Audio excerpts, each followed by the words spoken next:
At first, physical intimacy with a dismissive avoidant can feel exciting, intoxicating, or even addicting.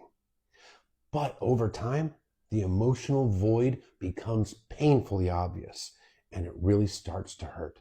Let's break it down. Early on in a relationship with a dismissive avoidant, the physical intimacy can feel out of this world. It can be amazing, intense, like you can't keep your hands off of each other. But that generally tends to shift as the relationship progresses. And it can go a couple different ways. The most common way is that they withdraw over the course of time from physical intimacy, becoming less and less and less physically intimate with their partner. And that is directly because physical intimacy boosts emotional intimacy. It is a bonding activity. That's because it produces oxytocin, the bonding hormone. It's vulnerability. You are close and connected with your partner. It is an emotional experience, not just a physical one. Emotional intimacy is one of the core triggers and places of fear for a dismissive avoidant. This is a person that was on the receiving end of consistent childhood emotional neglect.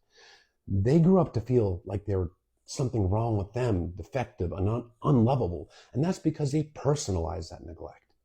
So what happens is, because of that neglect and that feeling defective, they now fear that if they let somebody into their heart and really truly become vulnerable and available for somebody, that the person that they are vulnerable with is going to figure them out and figure out that they're defective and they're going to get rejected.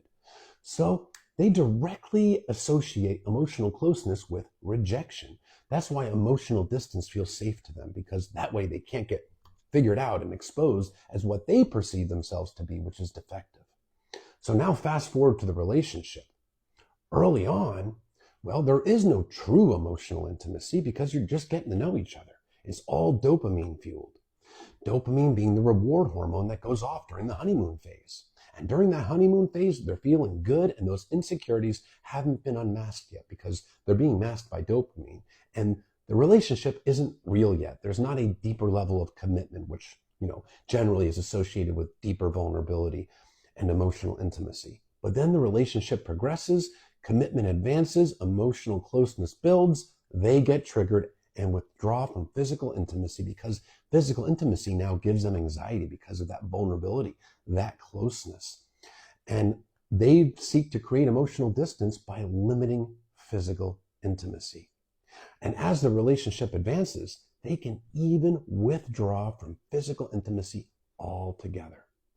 Now, during the course of time, they can actually engage in physical intimacy. Some of them do. Some of them withdraw completely, but some do. But what they do is they detach their emotions from it. They suppress the emotional aspect, and it becomes just a physical act with their partner.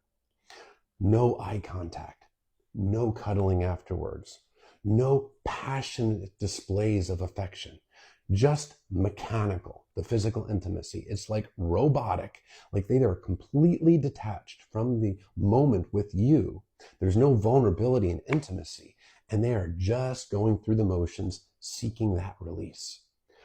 And afterwards, this can leave their partner feeling very empty and confused. You are just vulnerable, but yet you feel alone. You can be naked next to somebody and feel completely alone, and perhaps even confused or used, because you're wondering if that even meant anything to them, if they even care at all. The eye contact isn't there, the passionate kissing may not be there, and no cuddling and vulnerability and sweet moments afterwards. It's a transaction. Some of them just don't even go there at all. They just completely withdraw, and the anxiety from the closeness and the vulnerability that's involved with physical intimacy really triggers them so much that it actually results in physical performance issues like ED in men that are dismissive avoidant and other similar issues in women that are dismissive avoidant. But this can cause their partner to feel unwanted, unloved, confused, unattractive, undesired, because it's a very hard thing to not take personally. But it isn't personal. It's because they feel unsafe being close to anybody. And it's because they feel that if they get close, they're going to get rejected. It's at a subconscious level. Many of them aren't even understanding as to why they feel so much anxiety with physical intimacy. They just know they do. And they will often blame their partner, point the blame at them, and say, you're the reason why physical intimacy isn't happening. I'm not attracted to you anymore, or this or that.